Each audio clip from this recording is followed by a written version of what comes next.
O nosso tema é o corpo e a sexualidade. E a nossa equipe é composta por mim, Diana, por Maria Isabel, por Cássia e por Yasmin. Pode passar. Inicialmente, corpo e sexualidade. Temos aí na discussão, né, do material, o corpo, né, como biológico, ali onde traz órgãos, sentimentos, necessidades, impulsos, possibilidades biológicas, entre outras coisas. E a sexualidade para o lado mais dos desejos, comportamentos e identidades sexuais. Embora, né, o corpo, o biológico, né, seja ali o local dessa sexualidade, e traga, né, estabeleça limites possivelmente sexualmente possíveis. A sexualidade, então, ela é mais do que simplesmente esse corpo, ela está além, né? Porque além de estar ligada a esse corpo físico, ela também está ligada às crenças, ideologias e imaginação, puxando, na verdade, para o lado subjetivo. Pode passar. O sujeito do sexo. A discussão, né, sobre esse assunto, ela se dá a partir da disciplina de sexologia lá no finalzinho do século XIX, que é onde nos permite ter aí um debate mais aprofundado, mais aberto sobre o comportamento sexual. E na discussão a gente tem o sexo, então, como um instinto natural, como uma força e energia avassaladora, a qual exige uma satisfação. E o sexo também vem sendo trazido como um elemento essencial na feitura corporal do sujeito. Então, ele é um determinante da nossa identidade e também da nossa personalidade, se torna um determinante. Com isso, né, temos aqui o sentido e o peso atribuídos ao corpo, são modelados em situações concretas, ou seja, o modo com que a gente pensa, né, esse corpo é importante para que a gente compreenda esse corpo, o sexo e a sexualidade. E as situações concretas, né, são as situações que se dão no meio onde a gente está inserido, né, no nosso meio cultural, que é daí onde vem a sexualidade, que ela não tem realmente uma verdade definitiva, mas sim uma construção social do meio cultural onde a gente está inserido. Então, a nossa ideia, né, o que nós entendemos sobre sexualidade, vem, então, desse meio cultural onde nós estamos inseridos. Então, a sexualidade, ela não tem uma verdade definitiva, né? Porque ela vem com uma construção social, a partir do meio em que nós estamos inseridos, o meio cultural em que nós estamos inseridos. Então, o que nós entendemos de sexualidade vem a partir dessa construção, né? Da invenção histórica, na verdade, que naturalmente tem uma base nas possibilidades desse corpo. Boa noite, pessoal. Hoje eu vou falar um pouquinho sobre normal e anormal. Segundo Michael, a sexualidade humana esteve sob a suposta ameaça de ser dominada por processos patológicos, né? O que teria levado a ciência e religião ao intervir, atuando tanto no nível de prevenção como no nível de cura e normalização. Foucault afirma também que o poder social estabeleceu e ainda estabelece os limites entre o normal e o patológico, o racional e irracional, e também do sano e insano. Seria um poder, vamos dizer, normalizador, né? Que exclui o que não se enquadra dentro dos parâmetros formais de normalidade, quando é, no caso, excluído da sociedade por não parecer ser normal, ser visto como algo anormal, né? Digamos assim. E através do poder de normalidade e dominador também, podemos observar através do tempo como as pessoas foram e ainda costumam ser bastante julgadas, são classificadas, acabam também sendo condenadas e obrigadas a viver de um certo modo e até a morrer por não desistir das suas convicções. Como a gente já viu vários casos de coisas que chegam ao extremo, simplesmente porque a pessoa não segue um padrão, não segue uma normalidade, digamos assim, né, normal aos olhos do outro, que aquele conceito de sexualidade do ser humano, para ele é normal, mas para uma pessoa de fora é vista como algo anormal. Então, a gente já viu casos que chegou ao extremo, que tirou a vida da pessoa simplesmente pela escolha dela. Bom, gênero e sexualidade. Na perspectiva psicanalista, a sexualidade funciona como uma matriz de compreensão do mundo. Podemos citar como exemplo os alimentos. Se não produzirem a sensação de prazer, seria impossível convencer os indivíduos a ingeri-lo para a sua nutrição. Da mesma forma, se o sexo tivesse a reprodução como seu único objetivo, desvinculado do prazer, dificilmente os indivíduos estariam interessados no sexo e na sua consequência natural, a procriação. Então, todo comportamento seria vinculado unicamente à necessidade de sobrevivência. A sexualidade humana consiste no natural processo de desenvolvimento dos seres humanos, desde a primeira infância, na qual os processos são atualizados segundo determinados estádios. Eu vou falar sobre raça e sexualidade.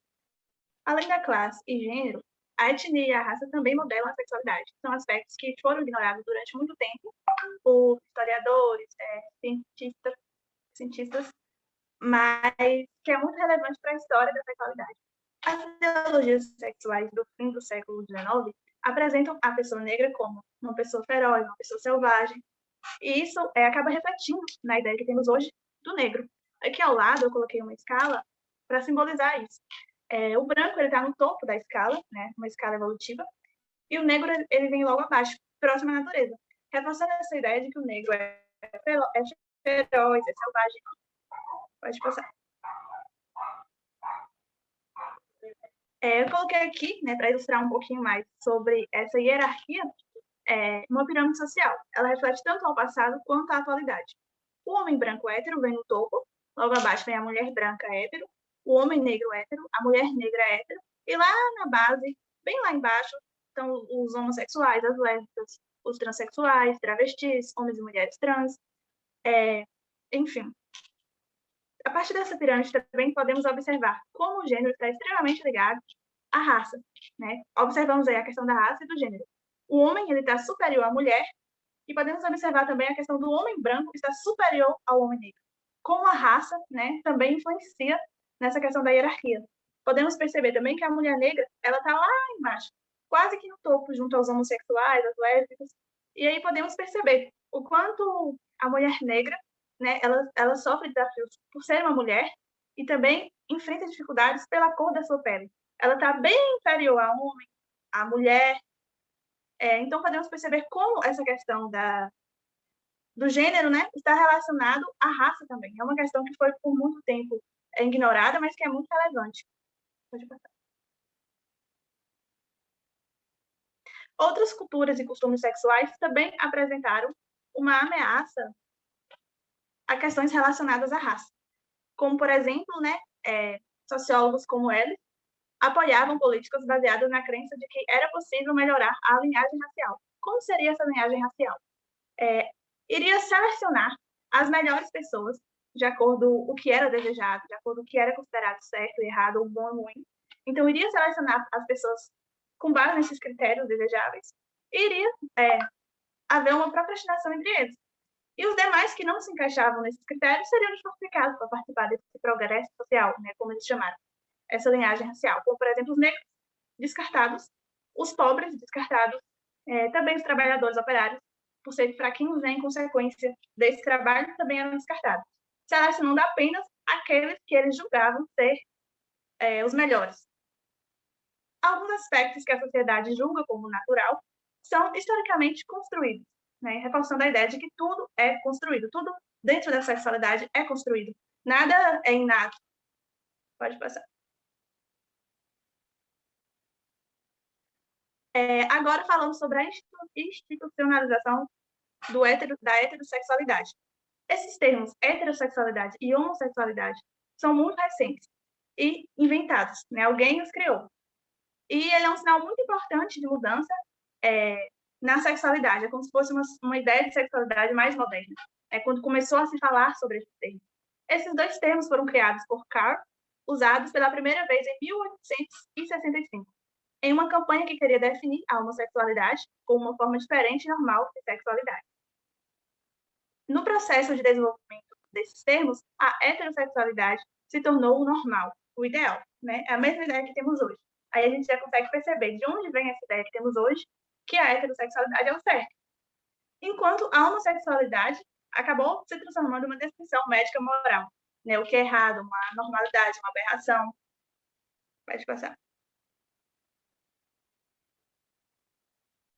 No senso comum, esses termos como heterossexuais, bissexuais, homossexuais, são utilizados para classificar a pessoa, para inseri-la no grupo de visão, né? A pessoa se relaciona com a pessoa do mesmo encaixada no grupo dos homossexuais. Se relaciona com uma pessoa do sexo oposto, ela automaticamente já é encaixada por toda a sociedade no grupo de heterossexuais. Mas sabemos que no mundo real não funciona assim. Levando em consideração a cultura de outros países, devemos reconhecer que talvez no país A, no país B, não funciona assim. Eles não reconhecem essa diversidade que, por exemplo, no Brasil, estamos começando a reconhecer. Talvez não. Certamente, em outros países, existem países que só existe homem gostar de mulher e mulher de homem. E tudo que foge disso não é aceito por eles. Para a maioria dos pioneiros, né, estudantes sobre a sexualidade, sobre esses termos, A escolha do objeto heterossexual está ligada ao órgão sexual, ao órgão genital. Outras atividades sexuais eram vistas e aceitas como prazeres preliminares, ou então era simplesmente condenada como uma aberração. Como, por exemplo, se tocar o sexo anal. Era tudo encaixado nesse grupo de aberração. No século XX, surge, então, uma nova ênfase no sexo como prazer. Aí já começamos a ver o sexo como algo que gera prazer, não apenas para procriar. Refletindo na explosão da literatura a respeito. Começou a surgir várias pesquisas sobre isso. As pessoas começaram a se interessar por essa temática. De forma a alcançar prazer sexual, né, só que o foco deles era estudar sobre esse prazer sexual e ver ele como uma forma de manter o casamento. Né? Por exemplo, começou a se estudar como satisfazer mais o homem para a mulher tentar manter esse casamento, ou vice-versa. Pode passar.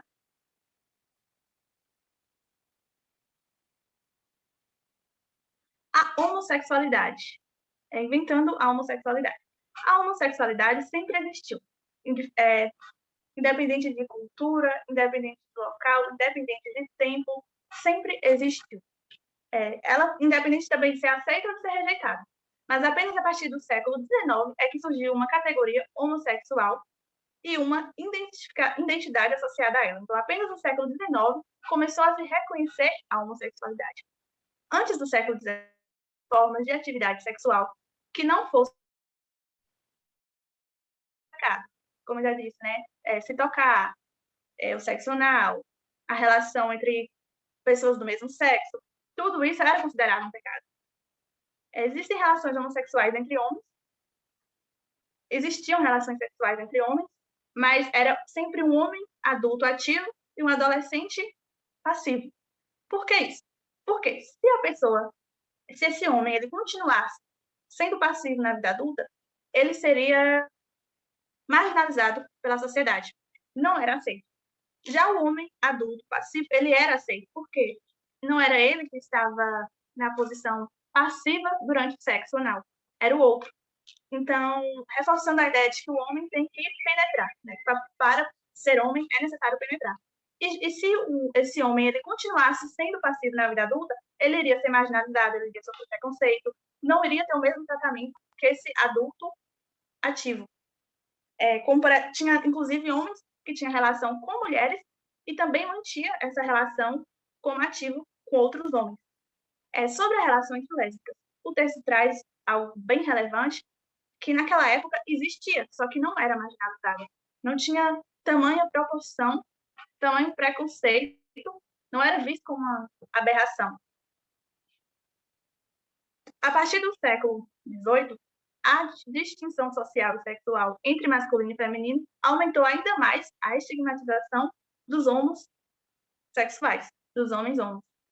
Começou a se marginalizar ainda mais. Na medida que surge a ideia do que é um homem, do que é uma mulher, do que cada um deve fazer, a sua posição, os homossexuais passaram a ser ainda mais marginalizados. As mulheres eram subordinadas, então elas não tinham autonomia sobre esse assunto de sexo. Então, tanto fazia, né? Elas eram totalmente subordinadas. Elas não poderiam se dar prazer ou escolher como ter prazer. Pode passar. E em 1869 ocorreu a liberação gay nos Estados Unidos, dando início a um novo patamar à homossexualidade e abrindo discussões sobre essa temática. Começou, então, uma nova era. A homossexualidade tornou-se uma categoria científica e sociológica. Então, chegamos até onde chegamos hoje, né? Essa luta em prol do direito de escolher, de amar, teve um avanço a partir dessa liberação nos Estados Unidos. Começou a surgir mais estudo, as pessoas começaram a quebrar um pouco, né? A desconstruir certos tabus, a começar a olhar com outros olhos a relação entre pessoas do mesmo sexo. A sexualidade. A ideia de uma identidade sexual é uma ideia ambígua.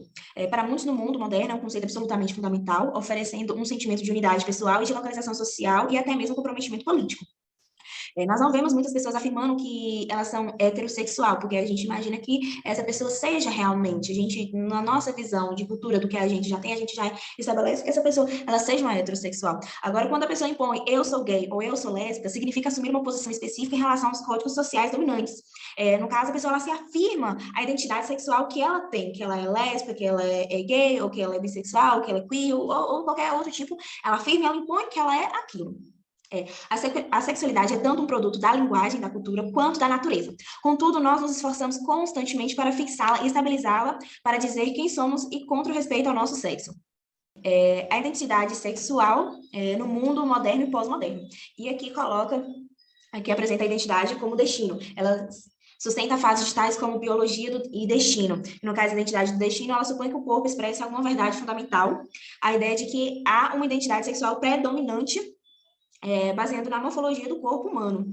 E a identidade como resistência, que no caso aí está o primeiro tópico, a identidade pessoal de grosso modo equivale à individualidade e de um forte sentimento de si, a que era, e alcançando através de lutas constantes o peso de convenções sociais. E o segundo ponto é o processo de categorização e autocategorização. Isso é o processo de formação de ideias, pode controlar e restringir e inibir, mas simultaneamente oferecendo conforto e segurança e confiança a essa pessoa. Entende-se a chegada de uma nova consciência de sua separação de individualidade durante o mesmo período, entendendo que a identidade era como descobrir um mapa, no caso, a pessoa se descobrir realmente o que ela é, o que ela deseja, o que ela sente. E a identidade como uma escolha. A sensibilização, o indivíduo torna-se consciente através de uma série de encontros, de diferenças de del ou de dela em relação à norma. O segundo ponto é a significação. O indivíduo começa a atribuir sentidos a essa diferença e a medida em que ele ou ela torna-se consciente da gama de possibilidades no mundo social. O terceiro ponto é a subculturalização, é o estágio de reconhecer de si mesmo através do envolvimento com o outro, por exemplo, através dos primeiros contatos sexuais. E o quarto ponto é a estabilização do estágio da completa aceitação dos seus sentimentos e dos estilos de vida. Que no caso são escolhas feitas livremente, aquela pessoa que já se encontra em algum ponto e ela tem aquela escolha de livre arbítrio, né, dela ter sua própria vontade, seus próprios gostos. Sentimentos de desejo podem estar profundamente entranhados ao poder de estrutura das possibilidades individuais. As identidades, entretanto, podem ser escolhidas e no mundo moderno com sua preocupação com a sexualidade verdadeira. A escolha de muitas vezes alterna politicamente. No texto apresenta uma estatística que cerca de 37% da amostra de homens tinha tido experiências homossexuais que chegam ao orgasmo, mas mesmo que 4% eram exclusivamente homossexuais e o mesmo não expressam necessariamente uma identidade homossexual.